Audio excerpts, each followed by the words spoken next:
तो थोड़ा बात करते हैं आज अपन इलेक्ट्रोकेमिकल सेल की। लास्ट क्लास में अपन ने जब पढ़ा था तो अपन ने इलेक्ट्रोकेमिकल सीरीज पढ़ा था, उसका अपन यूज करेंगे, वो याद होनी चाहिए सबको, ठीक है। और अपन ने सेल पोटेंशियल क्या होता है, सॉरी इलेक्ट्रोड पोटेंशियल क्या होता है ये पढ़ लिया था। आज अपन सेल की बात करेंगे और सेल में डेनियल सेल जो इलेक्ट्रोकेमिकल सेल है। इलेक्ट्रोकेमिकल सेल क्या होता है कि सर वो सेल जो इलेक्ट्रिक केमिकल एनर्जी को किसमें कन्वर्ट करता है, हमें उसकी बात करनी है। क्लियर है। और उसमें हम सबसे पहले बात करेंगे डेनियल सेल की। किसकी बात करेंगे बेटा, डेनियल सेल। अब बेटा डेनियल सेल क्या होता है ध्यान से समझना। क्लियर है। इस एक सेल को अच्छे से समझ लो, मान लो पूरा सब समझ में आ गया। क्लियर है। जो डेनियल सेल क्या है, इस चीज को समझने के लिए अपने को क्या करना है, अपने पास जैसे ये अपन ने क्या किया बेटा, एक कंटेनर लिया। अपन ने क्या किया है बेटा, कंटेनर, इसके अंदर ZnSO4 लिया। क्या लिया बेटा, ZnSO4। दूसरा कंटेनर लिया बेटा अपन ने, उसमें लिया CuSO4। क्या लिया बेटा, CuSO4। जिसमें ZnSO4 लिया था, क्लियर है, उसमें जिंक का इलेक्ट्रोड लगाया। किसका इलेक्ट्रोड लगाया, जिंक का। और जिसमें बेटा CuSO4 लिया था उसमें किसका इलेक्ट्रोड लगाया, कॉपर का। और दोनों को वायर से कनेक्ट कर दिया। दोनों को वायर से क्या कर दिया, कनेक्ट कर दिया। आपस में दोनों एक दूसरे से कनेक्टेड हो गए। अब हमने क्या किया कि हमें पता है कि ये दोनों आपस में जिंक और कॉपर एक दूसरे से कनेक्ट हो गए। अब आता है एक एनोड और कैथोड वर्ड। देखो इस चैप्टर के एंड में आपको समझ में आएगा कि एनोड और कैथोड फिजिक्स में गलत पढ़ाते हैं। क्लियर है। आपको याद है आजकल फिजिक्स वाली इस बात पे आ गए, पॉजिटिव इलेक्ट्रोड नेगेटिव इलेक्ट्रोड बोलने लगे, वो एनोड कैथोड बोलना ही बंद कर गए। क्लियर है। और आप डेली लाइफ में जो एनोड कैथोड बोलते हो वो रियल, आप एनोड किसे बोलते हो, पॉजिटिव एंड को एनोड, नेगेटिव एंड को कैथोड। रियलिटी में ऐसा नहीं है। एनोड वो होता है जहां ऑक्सीडेशन होता है, जहां पर भी ऑक्सीडेशन होता है, where oxidation take place known as a anode, where reduction take place known as a cathode. जहां पर भी हो रहा है उससे कोई फर्क नहीं पड़ता। क्लियर है। अब मुझे पता है मैंने जिंक और कॉपर को आपस में कनेक्ट किया है, तो जिंक और कॉपर को आपस में कनेक्ट किया है तो मैंने कहा एक का ऑक्सीडेशन होगा एक का रिडक्शन होगा। और इलेक्ट्रोकेमिकल सीरीज में कॉपर नीचे आता है। इलेक्ट्रोकेमिकल सीरीज में नीचे कौन आता है, कॉपर। और इलेक्ट्रोकेमिकल सीरीज में अगर कॉपर नीचे आता है और नीचे वाले का क्या होता है, इसका मतलब ये कैथोड और ये एनोड है। देखो ये इलेक्ट्रोकेमिकल सीरीज तय करेगी पहले तो। अब मुझे तय हो गया कि ये एनोड है तो यहाँ ऑक्सीडेशन होगा। अब ऑक्सीडेशन किसका कराऊं, जिंक का कराऊं कि जिंक 2+ का कराऊं, जिंक वाली चीज का करवाना है। तो कौन बचा, जिंक के 2+ या जिंक, जिंक 2+ का क्यों नहीं करवाऊंगा कि पहले से ऑक्सीडाइज है, गरीब को मार के क्या ही मिलेगा। तो हमने जिंक का ऑक्सीडेशन कराया। और जिंक सॉलिड किस में जाएगा बेटा, जिंक 2+ और 2 इलेक्ट्रॉन। अरे बोलो कोई दिक्कत है, चमका। ये हो गया बेटा अपनी एनोड रिएक्शन। कौन सी रिएक्शन हो गई, एनोड। अब जिंक है वो टूट टूट के सॉल्यूशन में जा रहा है, तो इलेक्ट्रॉन कहाँ रह रहे हैं बेटा, इलेक्ट्रोड पे। अरे बोलो, तो हमारे इलेक्ट्रोड पे चार्ज कैसा आ जाएगा, नेगेटिव। अब देखो हम डेली लाइफ में पॉजिटिव एंड को नेगेटिव बोलते हैं, जबकि यहाँ एनोड कैसा है, नेगेटिव, क्योंकि इस पे इलेक्ट्रॉन है। फिर बोलो, अब हमें पता है इस पे क्या है बेटा, कैथोड है। और कैथोड पे क्या होता है, रिडक्शन। कैथोड पे क्या होता है, अगर कैथोड पे रिडक्शन होता है, क्लियर है, तो कैथोड पे रिडक्शन होना चाहिए। तो रिडक्शन किसका कराऊं, कॉपर का कराऊं कि कॉपर 2+ का कराऊं। कॉपर तो इलेक्ट्रोड है, वो पहले रिड्यूस है, गरीब को मार के क्या ही मिलेगा। हम किसका रिडक्शन कराएंगे, कॉपर है 2+ का। तो कॉपर 2+ है, वो 2 इलेक्ट्रॉन लेके किस में चला गया, कॉपर में। कि सर आपको क्या पता, मुझे पता सारे मेटल जीरो में जाते हैं। और यहाँ कितना ऑक्सीडेशन कराना है, इलेक्ट्रोलाइट के बराबर। अरे बोलो, अब हमें पता है कॉपर 2+ 2 इलेक्ट्रॉन लेके कॉपर में चला गया। अरे चमका क्या, तो धीमे धीमे यहाँ से क्या होगा बेटा, सॉल्यूशन में से कॉपर 2+ जाने लग जाएगा। अरे बोलो, अब इस कॉपर 2+ भिखारी को इलेक्ट्रॉन दे कौन रहा है, इलेक्ट्रोड। कौन इलेक्ट्रॉन कौन दे रहा है, ये इलेक्ट्रोड दे रहा है। और इलेक्ट्रोड पे कैसा चार्ज आएगा, पॉजिटिव। अरे बोलो, तो कैथोड पे कैसा चार्ज है, पॉजिटिव एंड, और इस पे कैसा चार्ज है, नेगेटिव।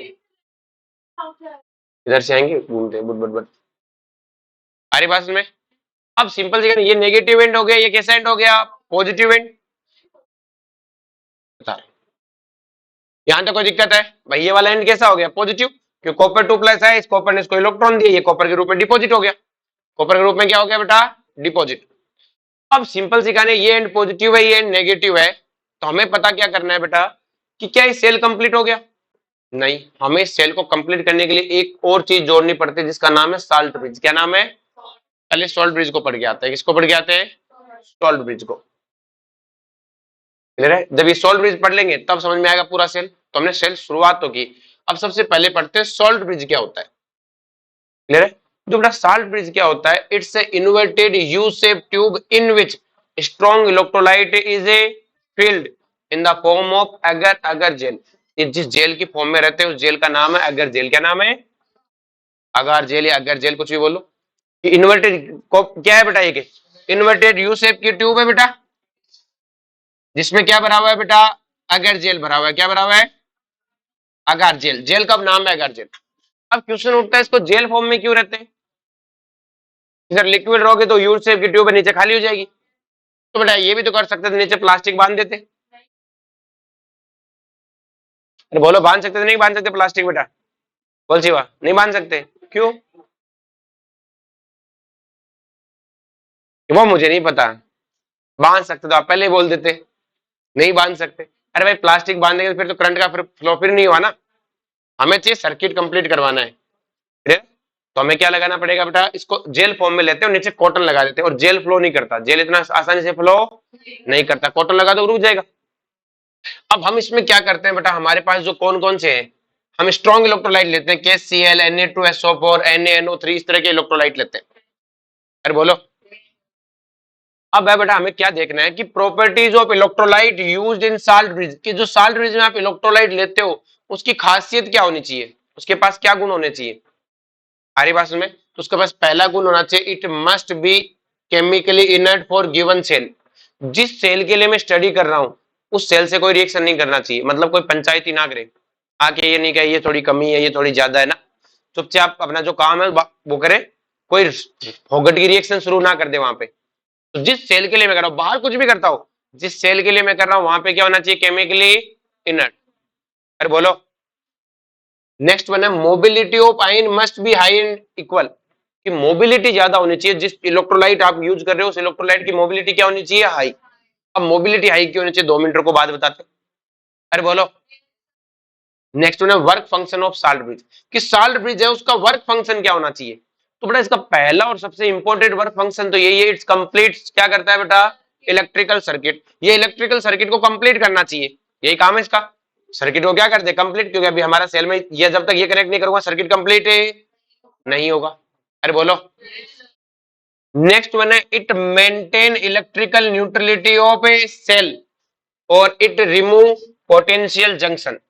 इसको समझते हैं कि ये सेल की न्यूट्रलिटी को कैसे मेंटेन रखता है। देखो बड़ा ध्यान से, ये अपने पास सेल है, तो अब अपने को पता है कि अपना जो एनोड है वो कैसा है? नेगेटिव। कैथोड है वो कैसा है? पॉजिटिव। देखो बड़ा कई बार ये याद नहीं रहता, तो आपको पता है आप एनोड किसको बोलते हो? पॉजिटिव को। और कैथोड को क्या बोलते हो? नेगेटिव।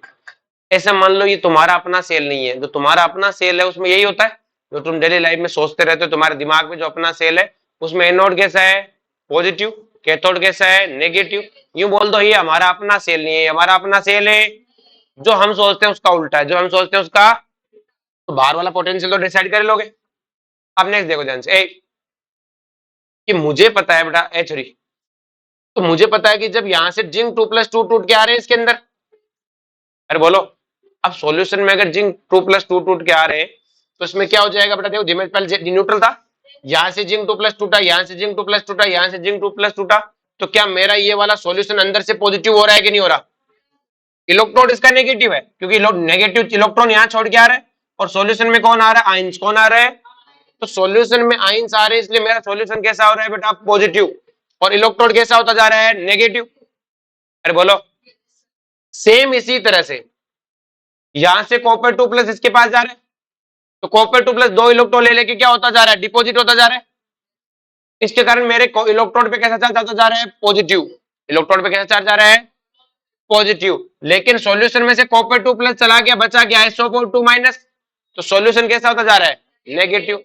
तो यहाँ पे एक चीज देखो बेटा, ये जो इलेक्ट्रोड है ये तो बाहर से सर्किट से कनेक्टेड है, तार से, और जब वायरिंग से कनेक्टेड है तो मुझे पता है कॉपर इलेक्ट्रोड पॉजिटिव है और जिंक इलेक्ट्रोड कैसा है? नेगेटिव।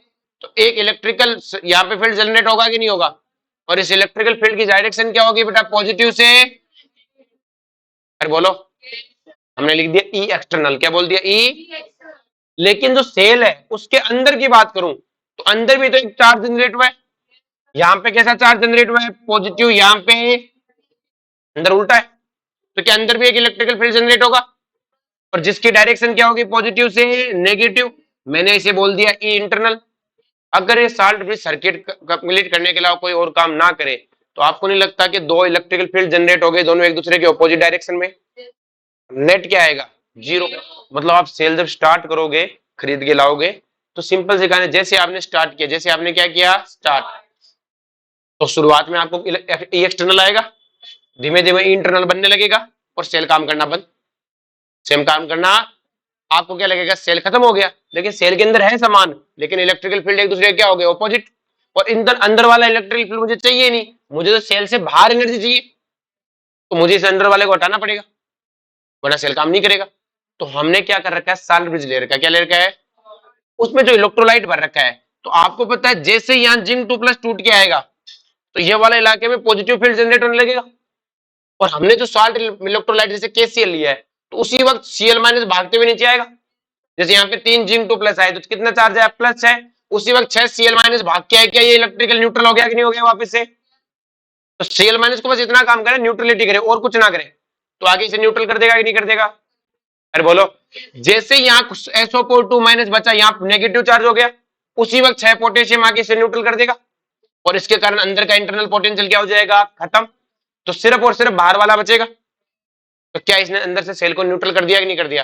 फिर एक जिंक 2+ टूटेगा, 2 Cl पहुंच जाएंगे, एक कॉपर 2+ जाएगा, 2 पोटेशियम पहुंच जाएंगे। अरे बोलो, और सेल क्या बना रहेगा, इलेक्ट्रिकल न्यूट्रल।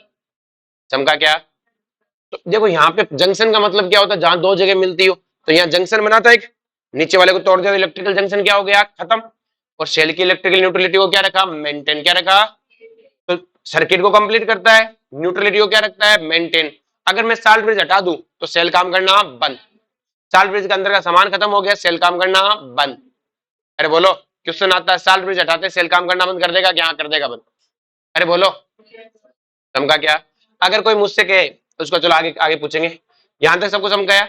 अब अपन ने एक चीज नहीं पढ़ी कि साल्ट जो इसकी जो प्रॉपर्टीज थी इलेक्ट्रोलाइट की, वो क्या थी कि ये पंचायती ना करे, और साथ में इसकी मोबिलिटी ज्यादा होनी चाहिए। वो हमने डिस्कस नहीं की कि मोबिलिटी ज्यादा क्यों होनी चाहिए। अब देखो, मान लो यहाँ पॉजिटिव फील्ड बन गया, यहाँ नेगेटिव फील्ड बन गया, और जो आपने इलेक्ट्रोलाइट भरा उसके आयन धीमे धीमे चलते हो, क्या चलते हो बेटा, तो यहाँ तो पोटेंशियल बन गया।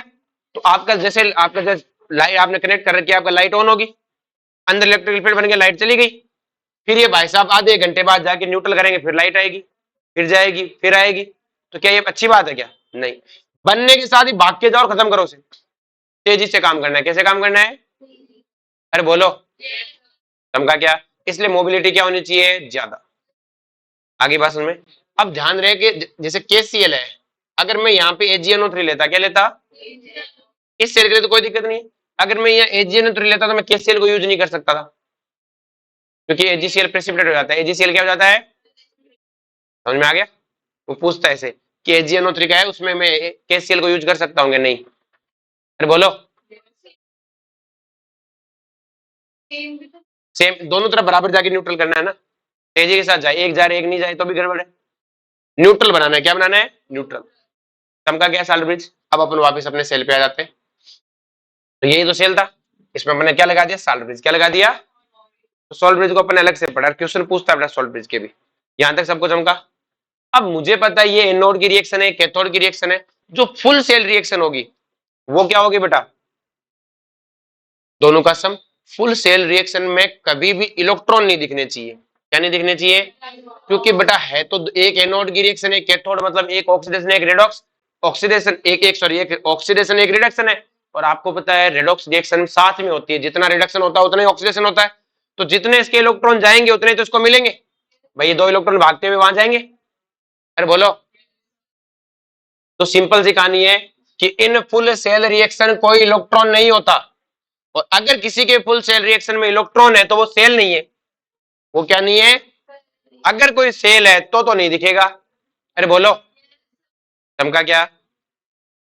अब बात करते हैं फुल सेल रिएक्शन की, किसकी बात करते हैं, फुल सेल रिएक्शन क्या होता है, एनोड प्लस ए कैथोड।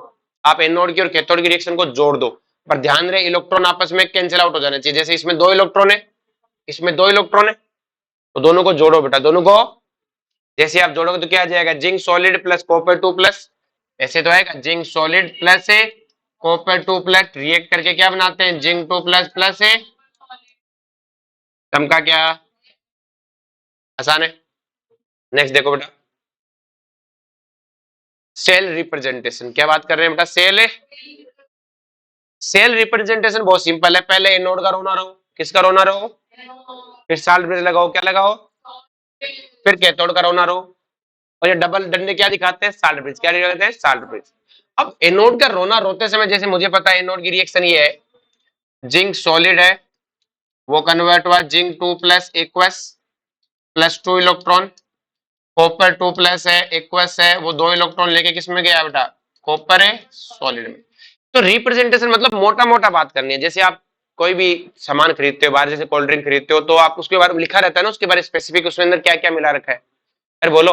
लेकिन उसमें ये थोड़ी लिखा रहता है, जब हम कोल्ड ड्रिंक बना रहे थे तो हमने नाले का पानी ले लिया था, फिर उसे साफ किया, फिर 3-4 चूहे गिर गए तो हमने सोचा कौन ही निकालेगा, पीसने दो स्वाद बढ़ेगा, ऐसी बात थोड़ी लिखी रहती है, पूरा स्पेसिफिक थोड़ी बताया उन्होंने, मोटा मोटे बात किया कि ये मिलाया हुआ है, इतनी फैट है, इतना ये, वो ये थोड़ी बताते हैं फैट के लिए हमने उसमें 4 चूहे डाल दिए थे, नहीं बताते। आप जैसे अचार जाए कहीं से खरीद के लाते हो तो तुम्हें ये थोड़ी बताते हैं, जहां अचार बन रहा था कि हमने जब आम को उबाल रहे थे तो साथ में 3 चूहे भी गिर गए, हमने कहा कोई ना, स्वाद बढ़ रहा है, बढ़ने दो, क्लियर है। कभी ऐसे बताया थोड़ी होता, पूरी स्पेसिफिक कोई नहीं बताता, मोटी मोटी बात करते हैं। तो यहां पर भी हमें मोटी मोटी बात ही करनी है, एकदम डिटेल से नहीं बताना है, क्लियर है। तो सेम कहानी है बेटा, कि एनोड पे चुपचाप जो काम हुआ बताना है, जिंक गया जिंक 2 प्लस में, अब ये नहीं बताना 2 इलेक्ट्रॉन निकले थे कि 4 निकले थे, 2 जिंक थे, ये भी बताने की जरूरत है नहीं है, ये थोड़ी बताया 2 चूहे गिर गए थे, ये भी नहीं बताते अगले। तो सिंपल जगह ना, जिंक सॉलिड किस में गया, जिंक 2 प्लस में, अरे बोलो, कॉपर 2 प्लस किस में गया, कॉपर में, बस इतना ही बताना है, आ रही बात समझ में। अब ध्यान से, जो ये बीच में हमने डंडा खींचा ना, ये वाला, ये बताता है फेज कन्वर्जन को, एक फेज से दूसरी फेज में, अरे बोलो, चमका क्या, जिंक सॉलिड गया जिंक 2 प्लस में, कॉपर 2 प्लस की जगह किसमें गया, कॉपर में, और ये हमें बताता है फेज कन्वर्जन, क्या बताता है। अब जो एक देखो सॉलिड एक्वस लिखना होता है, अब जो एक्वस होते हैं इनकी कंसेंट्रेशन होती है, और सॉलिड कंसेंट्रेशन को हम यूनिट मान के छोड़ देते हैं, जबकि यूनिट होती नहीं है, हम ये मान लेते हैं कि उनका एक्टिव मास 1 है, एक्टिव मास कितना है 1, सॉलिड का एक्टिव मास 1 मान लेते हैं, क्लियर है। बाकी हम सॉलिड को काउंट नहीं करते, तो हमें तो अगर मान लो कंसेंट्रेशन दे तो वो भी जड़ में लिखेंगे, कहां लिखेंगे, जड़ में, zinc 2 plus C1 copper 2 plus C2, clear है। नेक्स्ट आता है बेटा फ्लो ऑफ इलेक्ट्रॉन, क्या आता है बेटा, फ्लो ऑफ, सबसे पहले बात करते हैं एक्सटर्नल सर्किट में, किसमें बात करते हैं। अब आपको पता है इलेक्ट्रॉन जिसके पास होंगे वही तो डोनेट करेगा, तो अगर आप यहां ध्यान से देखो तो इलेक्ट्रॉन किसके पास है, इसके पास है, तो क्या इलेक्ट्रॉन नेगेटिव से पॉजिटिव की तरफ जाएंगे, तो बताओ इलेक्ट्रॉन कहां से गए, एनोड से कैथोड। अब देखो इसको याद करने की क्या जरूरत है, हमको पता है कि एनोड और कैथोड है, भाई हमारा अपना सेल नहीं है तो एनोड पे नेगेटिव कैथोड पे पॉजिटिव, बस हो गया, एनोड से कहां जाएंगे, कैथोड। अब ये इलेक्ट्रॉन यहां से घूमते हुए यहां पहुंचेंगे तो क्या रोते हुए वापस इधर से इधर आएंगे, सर्किट तो अभी बनेगा, अरे बोलो। तो अपन सीधा बोल सकते हैं बेटा कि फ्लो ऑफ इलेक्ट्रॉन की एक्सटर्नल सर्किट में बात करूं तो एनोड से कैथोड, एनोड कौन है जिंक, कैथोड कौन है कॉपर, एग्जाम में ये लिखा आता है, चमका क्या। अब इंटरनल सर्किट में क्या होगा, जब कैथोड पे पहुंचे तो रोते हुए वापस एनोड आओगे, कैथोड से कॉपर टू जिंक। अब बात करते हैं फ्लो ऑफ करंट की, किसकी बात करते हैं, फ्लो पे, और आपको पता है करंट तो इलेक्ट्रॉन के फ्लो के उल्टा होता है, तो हमें तो ये आना चाहिए, बाकी सब आए हुए। अब हमें पूछे कि एक्सटर्नल सर्किट में पूछे तो हमें पता है इलेक्ट्रॉन एनोड पे नेगेटिव था तो एनोड से गए थे, तो कैथोड से क्या आएगा, एनोड पे करंट, कैथोड कौन है कॉपर टू जिंक, तो करंट रोता हुआ जिंक पे है तो रोता हुआ वापस जाएगा कि नहीं जाएगा सर्किट कंप्लीट करने के लिए, तो क्या जाएगा जिंक से कॉपर। लेकिन मैं तुम्हें एक बात कहूं कि इंटरनल सर्किट में इलेक्ट्रॉन बहते ही नहीं है, रियलिटी में इंटरनल सर्किट में इलेक्ट्रॉन नहीं थे, वो तो हमें बोलने में अच्छा लगा इसलिए बोल रहे हैं कि सर कैसे, कि देखो बेटा यहां से इलेक्ट्रॉन 2 इलेक्ट्रॉन घूमते हुए यहां पहुंचे, अरे बोलो, और जैसे 2 इलेक्ट्रॉन यहां पहुंचे वहां से कॉपर 2 प्लस पहुंच गया, तो वो 2 इलेक्ट्रॉन तो कॉपर खा गया, आगे ट्रेवल कहां करा भाई, जिंक 2 प्लस अंदर गया था, 2 इलेक्ट्रॉन इस पे छोड़ के गया था, ये भागते हुए इधर आए और उनको कॉपर 2 प्लस खा गया, अरे बोलो। कॉपर 2 प्लस आगे इलेक्ट्रॉन कहाँ है, कॉपर 2 प्लस खा को नीचे बैठ गया वो। लेकिन ध्यान से समझो, हमें इधर एनाइन पहुंचना चाहिए था। तो आपको पता है कॉपर 2 प्लस जब जैसे ही 2 इलेक्ट्रॉन खा गया, उसी वक्त यहाँ दो पोटेशियम पहुंचे थे कि नहीं पहुंचे थे? अरे बोलो, इसे ऊपर बना रखा है ना ये वाला। जैसे मान लो आपका कॉपर 2 प्लस है, वो 2 इलेक्ट्रॉन खा गया, उसे काउंटर करने के लिए क्या है बेटा, 2 पोटेशियम नीचे आए थे, क्योंकि बेटा कॉपर 2 प्लस जाने से क्या बचा है, SO4 2 माइनस। तो उसे काउंटर करने के लिए क्या है, 2 पोटेशियम आए थे। अरे बोलो, और जिस वक्त इधर जिंक 2 प्लस आया, उसे भी काउंटर करने के लिए 2 क्लोरीन इधर आए कि नहीं आए? अरे बोलो, इधर से 2 इलेक्ट्रॉन यहाँ पहुंचे, उन 2 इलेक्ट्रॉनों कॉपर 2 प्लस खा गया, उनको काउंटर करने के लिए 2 पोटेशियम इधर आ गए, और इधर जिंक 2 प्लस आया, तो उसको काउंटर करने के लिए 2 Cl माइनस आ गए। तो क्या इधर 2 नेगेटिव चार्ज आ गया कि नहीं आ गया? हो तो न्यूट्रल गया, इलेक्ट्रॉन 2 आने चाहिए थे ना भाई। इसने जिंक 2 प्लस में गया तो 2 इलेक्ट्रॉन फेंके, इसको वापस मिलने चाहिए 2 इलेक्ट्रॉन जितना चार्ज। तो ये 2 इलेक्ट्रॉन दौड़ते हुए इधर पहुंचे, कॉपर 2 प्लस दोनों इलेक्ट्रॉन खा गया। अरे बोलो, उसी वक्त 2 पोटेशियम इधर आ गए। अरे बोलो, और जब 2 पोटेशियम इधर गए, उस वक्त 2 क्लोरीन इधर आ गए। बोलो, न्यूट्रलिटी चाहिए थी हमें, पर नेगेटिव चार्ज आना चाहिए था 2 इधर। भाई 2 इलेक्ट्रॉन यहां से छोड़े तो 2 चार्ज वापस आना चाहिए, तभी तो सर्किट कंप्लीट हुआ। अरे बोलो, इसका मतलब इंटरनल सर्किट में कौन फ्लो करा, आयन, इलेक्ट्रॉन नहीं है। कौन फ्लो कर रहा है, कॉपर 2 प्लस, ये पोटेशियम जिंक 2 प्लस, तो आयन है ना। पर आयंस का फ्लो भी तो करंट ही फ्लो करता है, जरूरी थोड़ी इलेक्ट्रॉन ही फ्लो करे। पॉजिटिव चार्ज का फ्लो, अब तुम्हें होल्स और पढ़ाए होंगे ना सेमीकंडक्टर में, होल्स के फ्लो से भी करंट जनरेट होता है, पढ़ा है ना। तो बात तो वही है, पॉजिटिव चार्ज। अरे बोलो, तो ये पॉजिटिव चार्ज इधर आ गए, नाइन इधर आ गए, तो रियल हम बोलेंगे इलेक्ट्रॉन, लेकिन हमें पता है इंटरनल सर्किट में कौन चल रहा है, आयंस, आयन तो चल रहे। अरे बोलो, तो अपन क्या बोलेंगे बेटा, in internal circuit ion participate for a flow. समझा क्या, आयन फ्लो करते हैं, पर अपन जल्दी जल्दी बोलेंगे इलेक्ट्रॉन सर्किट, इलेक्ट्रॉन का सर्किट किसका है, इलेक्ट्रॉन। समझा क्या, बस ये था डेनियल सेल। अब सारे सेल ऐसे ही है, जैसे मान लो मैंने तुम्हें कहा AgAgNO3 और CuCuSO4, इसका सेल बनाओ, इसका क्या बनाओ, सेल। आपको तय करना है कि एनोड होगा एक कैथोड। ये डायग्राम डुग्राम बनाने की कोई जरूरत नहीं, आप खुद सोचो कि Ag और कॉपर में से नीचे कौन आता है, Ag। इसका मतलब Ag कैथोड, और Ag कैथोड और कॉपर है एनोड। बोलो, तो मुझे तय हो गया कि एनोड कौन है, कॉपर, तो आपके पास Cu और CuSO4 है, और Ag और AgNO3 है। तो ये तो तय हो गया कि एनोड और कैथोड। अब कैथोड पे कॉपर और कॉपर 2 प्लस दोनों है, किसका ऑक्सीडेशन कराऊं, कॉपर का। तो कॉपर सॉलिड किसमें कन्वर्ट हो जाएगा, कॉपर 2 प्लस और 2 इलेक्ट्रॉन में। अरे बोलो, यहां से पता लग गया कॉपर 2 प्लस में जाएगा। अब यहाँ पे Ag और Ag प्लस दोनों है, रिडक्शन कराना है, किसका कराऊं, Ag प्लस का। Ag प्लस एक इलेक्ट्रॉन लेके किसमें चला जाएगा, Ag में। अब मुझे इन दोनों को जोड़ना है, अब दोनों को जोड़ना है तो इलेक्ट्रॉन बराबर होने चाहिए। इसमें एक इलेक्ट्रॉन है, इसमें, तो इसको 2 से मल्टीप्लाई करके जोड़ दो। अरे बोलो, तो क्या आ जाएगा, copper solid plus 2Ag plus, reaction करके क्या बनाते हैं, कॉपर 2 प्लस और 2Ag सॉलिड। अरे बोलो, तो इसका साल रिप्रेजेंटेशन करना है, तो क्या कहोगे, कॉपर सॉलिड किसमें गया, कॉपर 2 प्लस में, और Ag प्लस किसमें गया, ये नहीं बताओगे 2Ag प्लस 2Ag में गए। अरे बोलो, मोटी मोटी बात करो, कहानी खत्म। अब फ्लो ऑफ इलेक्ट्रॉन बताने की जरूरत नहीं है, आपको पता है एनोड पे कैसा चार्ज होगा, नेगेटिव, कैथोड पे पॉजिटिव। तो इलेक्ट्रॉन एनोड से कैथोड जाएंगे, आगे तुम्हें सर्किट बनाना आता है। इलेक्ट्रॉन भाई एनोड से कैथोड गए, फिर कैथोड से एनोड, फिर एनोड से कैथोड इलेक्ट्रॉन गए, तो कैथोड से एनोड करंट जाएगा, फिर नीचे से घूम के इधर। अरे बोलो, समझा क्या। अब हम आगे टॉपिक पे चलते हैं, तो इसका नाम है सेल पोटेंशियल। क्या है बेटा, किस तरह हम पढ़ के तो आए थे कल, इलेक्ट्रोड पोटेंशियल, वो एक इलेक्ट्रोड का पोटेंशियल था।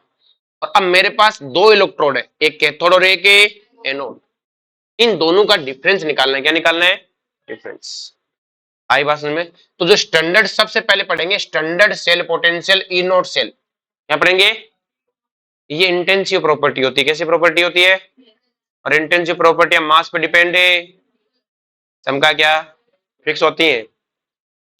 अब जगह ध्यान से कि जो ई नोट सेल है वो क्या होगा बेटा, ई नोट कैथोड माइनस ई नोट है, ये अपनी ट्रिक है। अब तुम बहुत सारी बुकों में देखोगे तो वहां लिखा रहता है E naught cell equal to E naught cathode plus E naught anode. Cathode का oxidation potential, reduction potential, anode का ऑक्सीडेशन पोटेंशियल। रियलिटी तो यही है कि एनोड पे क्या हुआ है ऑक्सीडेशन, तो एनोड का ऑक्सीडेशन पोटेंशियल लेना चाहिए, कैथोड पे क्या हुआ है रिडक्शन, तो कैथोड का क्या लेना चाहिए रिडक्शन पोटेंशियल। मैं कहता हूं नहीं, मैं ऐसा नहीं करूंगा, मैं तो ऐसे करूंगा ई नोट कैथोड माइनस ई नोट है एनोड, ये अपनी ट्रिक है हमारी पास में। लेकिन अपनी ट्रिक में अपन ने एक चीज डाल रखी है, दोनों का ही रिडक्शन पोटेंशियल यूज करते हैं, कंफ्यूजन नहीं चाहिए, एक का रिडक्शन लो एक का ऑक्सीडेशन लो, गलती चाहिए क्यों, दोनों का ही रिडक्शन लो, दोनों का क्या लो। और हमने जो चेंज आना उसके लिए हमने पहले चेंज कर रखा है फॉर्मूले में, पहले क्या कर रखा है चेंज। रियलिटी तो है कैथोड प्लस एनोड होना चाहिए पोटेंशियल, हमने माइनस लगा के जो गलती है उसे सुधार रखा है हमारी बात में। तो अपन क्या करेंगे ई नोट कैथोड माइनस ई नोट एनोड, दोनों का ही रिडक्शन पोटेंशियल लेंगे, चाहे हुआ होगा ऑक्सीडेशन, हमें कोई मतलब है, दोनों का क्या लेंगे oxidation potential, reduction potential sorry. हम ऑक्सीडेशन पोटेंशियल से नफरत करते हैं, किससे नफरत करते हैं, हम दोनों का रिडक्शन पोटेंशियल लेंगे, चाहे कुछ भी हो मुझे कोई लेना देना नहीं है। अगर हम दोनों का रिडक्शन पोटेंशियल लेंगे तो हमें क्या गलती होने के चांस ही नहीं होंगी। हमारी बात जैसे ही है ई नोट जेड से Z two plus E note copper two plus से कॉपर, तो ये तो कैसा पोटेंशियल है, और हमसे पूछ लिया फाइंड आउट ई नोट सेल, तो हमें पता है ये कैसा पोटेंशियल है, कॉपर टू प्लस से कॉपर रिडक्शन है, और ये क्या है ऑक्सीडेशन, हमें ऑक्सीडेशन से नफरत है। अरे बोलो, तो इसको फौरन रिडक्शन में कन्वर्ट करो, रिडक्शन में कन्वर्ट करने के लिए कुछ नहीं करना पड़ता, साइन उल्टा करना होता है, क्या करना होता है। तो अब हमें दोनों का रिडक्शन पोटेंशियल मिल गया कि सर फायदा क्या है इससे, हमें फायदा है दोनों के रिडक्शन पोटेंशियल में से ज्यादा किसका है, कॉपर का, क्योंकि साइंस में देखते हैं तो। और कॉपर का रिडक्शन पोटेंशियल ज्यादा, जिसका रिडक्शन पोटेंशियल ज्यादा होता है वो नीचे होता है, और जो नीचे होता है उसका रिडक्शन होता है, और जिसका रिडक्शन होता है वो कैथोड है। अब हमें इलेक्ट्रोकेमिकल सीरीज की जरूरत थी, हम ये तय कर लेंगे कौन कैथोड कौन एनोड, इसलिए दोनों का रिडक्शन पोटेंशियल चाहिए, कंपैरिजन हो जाता है, एक का ऑक्सीडेशन एक का रिडक्शन कंपेयर ही नहीं कर पाएंगे। अरे बोलो, तो अब हमें तय हो गया कि ये तो कौन है बेटा एनोड, ये कौन है और वो कौन है कैथोड, तो कैथोड माइनस एनोड, तो माइनस माइनस क्या हो जाएंगे प्लस, आंसर क्या है। अरे बोलो, जैसे नेक्स्ट है ई नोट सी आर से C R three plus E naught C L three थ्री प्लस, तो क्या दोनों का ऑक्सीडेशन पोटेंशियल गिवन है क्या, इसका भी ऑक्सीडेशन दिया इसका भी ऑक्सीडेशन, हमें ऑक्सीडेशन से क्या है नफरत है, हम क्या लेंगे रिडक्शन पोटेंशियल, तो क्या ये इसका रिडक्शन पोटेंशियल है, क्या ये इसका रिडक्शन पोटेंशियल है। अब मुझे बताओ दोनों का रिडक्शन पोटेंशियल में से रिडक्शन पोटेंशियल ज्यादा किसका है, क्रोमियम का ज्यादा है, और क्रोमियम का रिडक्शन पोटेंशियल ज्यादा है, इसका मतलब क्या होगा इसका रिडक्शन होगा, तो इसका मतलब ये क्या है कैथोड, क्या है कैथोड, तो हो गया कैथोड माइनस से एनोड, माइनस माइनस प्लस हो जाएगी। अरे बोलो, इस पर माइनस था पहले से। नेक्स्ट वन कहता है ई नोट लिथियम प्लस से लिथियम और ई नोट एजी से एजी प्लस इतना दिया है, तो क्या ये इसका रिडक्शन पोटेंशियल है, क्या ये इसका ऑक्सीडेशन पोटेंशियल है, और हमें ऑक्सीडेशन पोटेंशियल से क्या है बेटा दुश्मनी, हम इसे क्या करेंगे खत्म और इसका उल्टा लिखेंगे। अरे बोलो, ये यहाँ माइनस था ठीक है, तो ये क्या आ जाएगा 0.80 वोल्ट। अब हमें पता है कैथोड माइनस से एनोड, कैथोड माइनस एनोड। अरे बोलो, नेक्स्ट वन है ई नोट कॉपर से copper two plus E note एजी से एजी प्लस, बताओ क्या हो रहा है, ये तो रिडक्शन है लेकिन ये ऑक्सीडेशन है, उल्टा कर लो उसी वक्त, ई नोट कॉपर टू प्लस आ गया। अब ई नोट सेल माइनस क्या करना है कैथोड माइनस एनोड, कौन कैथोड है बेटा दोनों में से, नीचे वाला है कि एजी वाला है, एजी, तो कैथोड माइनस एनोड, पर दोनों का रिडक्शन, दोनों का क्या लेना है आगे बात समझ में। अरे बोलो, अब बेटा स्टैंडर्ड सेल पोटेंशियल में कभी भी स्टोइकियोमेट्री का कोई लेना देना नहीं है। इस तरह स्टोइकियोमेट्री का मतलब जैसे आपके पास ये सेल है 2Ag plus plus copper reaction, copper 2 plus reaction करके बनाते हैं कॉपर, सही तो कर रहे हैं, सॉरी कॉपर रिएक्शन करता है कॉपर 2 प्लस और 2Ag, ये रिएक्शन लिखी हुई है। और अगर मैं इसको ऐसे लिख दूं Ag plus plus half copper reaction करके बनाते हैं half copper 2 plus plus Ag, कोई फर्क नहीं पड़ता इससे। अरे बोलो, ई सेल को फर्क पड़ेगा जो आगे आएगा, ई नोट को फर्क है, करता मरो, कितना स्टोइकियोमेट्री कर दो ई नोट सेल इंटेंसिव है, कैसा है ध्यान रहे, स्टोइकियोमेट्री बदल दो कोई फर्क नहीं पड़ता, 4 से गुना कर दो 10 से कर दो 20 से कर दो, जैसे इक्विलिब्रियम कांस्टेंट को फर्क पड़ता है क्योंकि वो इक्विलिब्रियम में पावर में चली जाती है ना, एंथैल्पी में मल्टीप्लाई हो जाता है, इसको कोई फर्क है? चमका क्या? अब नेक्स्ट अपन पढ़ते हैं नर्स्ट इक्वेशन। जो नर्स्ट इक्वेशन है बेटा, नर्स्ट बोल दे, नर्स्ट बोल दे, कुछ भी बोल दे, हाँ नर्स इक्वेशन बोल दे, क्लियर है? अब जो बेटा ये इक्वेशन क्या है बेटा, कि equation which define relation between temperature, concentration and cell potential known as Nernst equation. अरे बोलो चमका क्या? ऐसी इक्वेशन जो इन सब में क्या बताए, रिलेशन किन किन में, temperature, concentration and cell potential. अब आता है एक अपने पास आता है गिव्स फ्री एनर्जी, जिसे हम तुम बहुत थोड़े दिनों पहले छोड़ के आए थे, क्लियर है? गिव्स फ्री एनर्जी क्या है बेटा, डेल्टा जी। इसे बोलते हैं यूजफुल वर्क। क्या बोलते हैं? ऐसा वर्क जो काम का वर्क है। अरे बोलो, तो गिव्स फ्री एनर्जी जिसे हम डेल्टा जी बोलते हैं, जिसे हम क्या बोलते हैं, यूजफुल वर्क। तो ये डेल्टा जी क्या होता है बेटा, ये होता है delta G naught plus R T L N A Q. Delta G equal to क्या होता है, delta G naught plus R T L N Q. तो डेल्टा जी नॉट ये होता है स्टैंडर्ड गिव्स फ्री एनर्जी। क्या होता है, स्टैंडर्ड गिव्स फ्री। और क्यू होता है रिएक्शन क्यूसेंट। रिएक्शन क्यूसेंट क्या होता है, प्रोडक्ट की concentration upon a chemical equilibrium, हमने इसे खूब पढ़ा है। अब देखो ध्यान से कि एक चीज ध्यान रखना, डेल्टा जी और डेल्टा जी नोट दोनों ही एक्सटेंसिव है। ये पिछले साल नीट में था, ठीक है? तो ध्यान रहे, delta G and delta G note बहुत ही क्या है बेटा,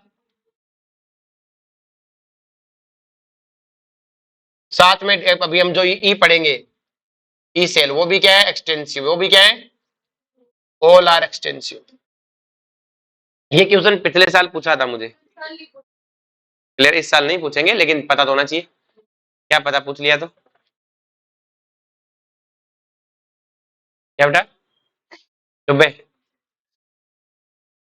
अब थोड़ा ध्यान से कि जो गिव्स एनर्जी डेल्टा जी होता है ना, ये इक्वल होता है बेटा माइनस एन एफ ई के। किसके इक्वल होता है?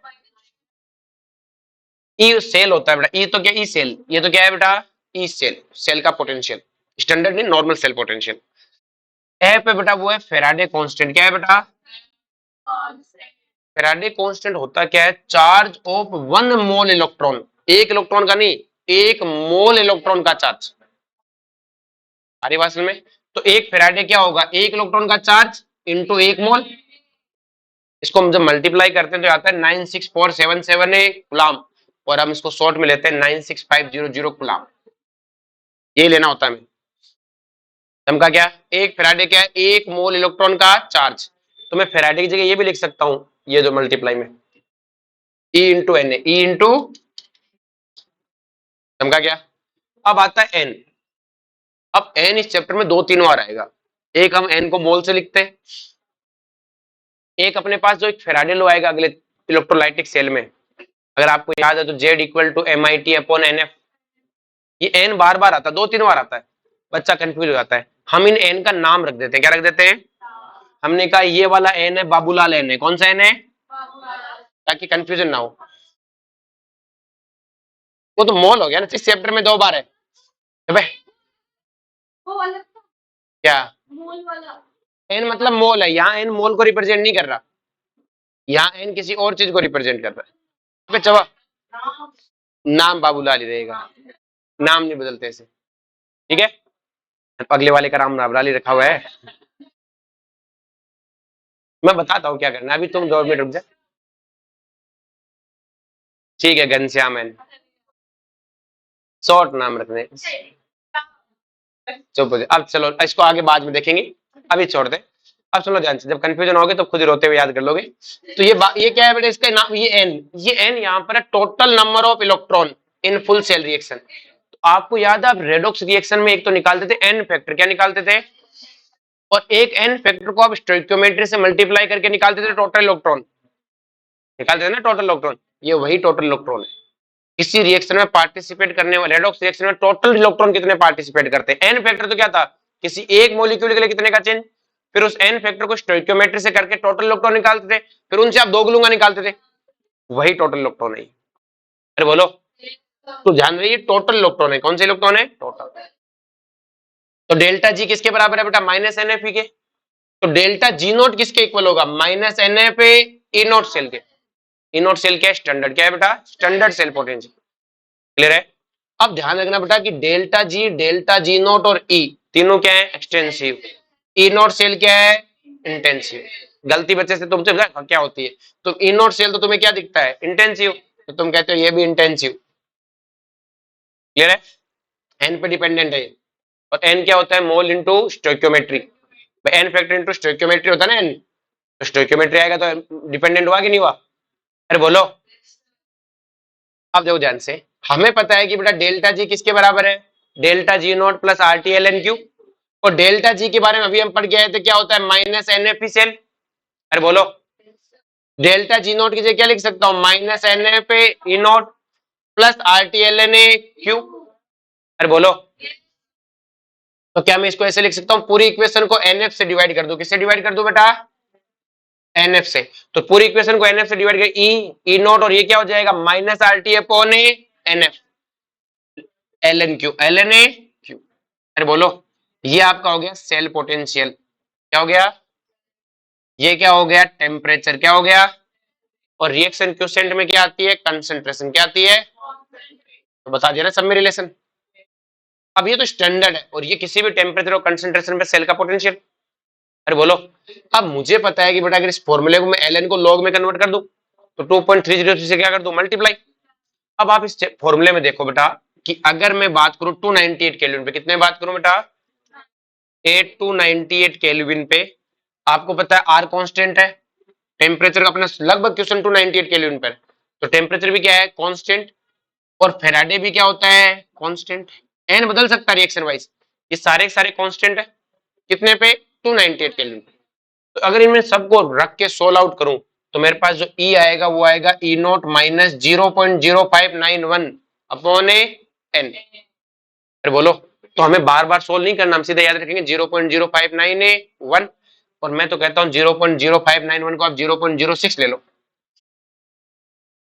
अरे बोलो, 0.0591 है उसको 0.06 लिख लिया। अरे बोलो, इस इक्वेशन का अपन यूज करेंगे। इस इक्वेशन का अपन क्या करेंगे? देखो कैसे। ये अपने पास है बेटा, जिंक कन्वर्ट हुआ जिंक 2+ में, एजी प्लस कन्वर्ट हुआ एजी में। इतना क्वेश्चन लिखा आएगा, इतना सारा। क्लियर है? हमें सबसे पहला काम है, हमें ई सेल निकालना है। तो ई सेल इक्वल टू क्या होता है? E naught cell minus 0.06 divide by N.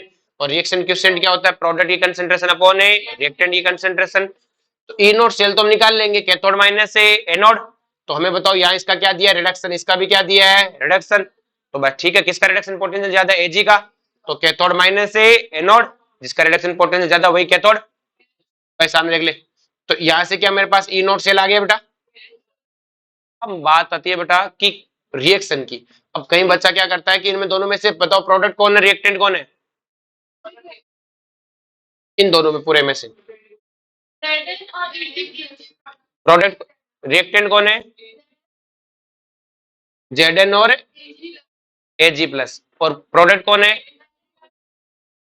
Clear है? अब इसमें नंबर ऑफ इलेक्ट्रॉन कितने यूज हो रहे हैं? देखो, इसमें कहता हूं इसमें पंगे में पड़ो ही मत, आप फुल सेल लिखो। क्या लिखो? Full cell. इस सर फुल सेल कैसे लिखे? अब मुझे पता है जिंक जिंक 2+ में गया, तो इसका मतलब जिंक जिंक 2+ में गया, 2 इलेक्ट्रॉन जाएंगे। इसमें क्या हो रहा है? एजी प्लस किसमें गया? एजी में। एजी प्लस एजी इलेक्ट्रॉन में गया एजी। अरे बोलो, अब हमें पता है कि फुल सेल रिएक्शन के लिए इसको 2 से मल्टीप्लाई करने की जरूरत पड़ेगी। 2 से मल्टीप्लाई करके जोड़ दो। इससे आपको एक तो क्या मिल जाएगी? Full cell reaction. क्या मिल जाएगी? अब इससे पूछ लो किसी से भी इलेक्ट्रॉन, टोटल इलेक्ट्रॉन तो सब सेम ही बताते हैं, किसी को पूछ लो। जिंक गया जिंक 2+ में, कितने का चेंज है? एजी प्लस गया एजी में, कितने का चेंज है?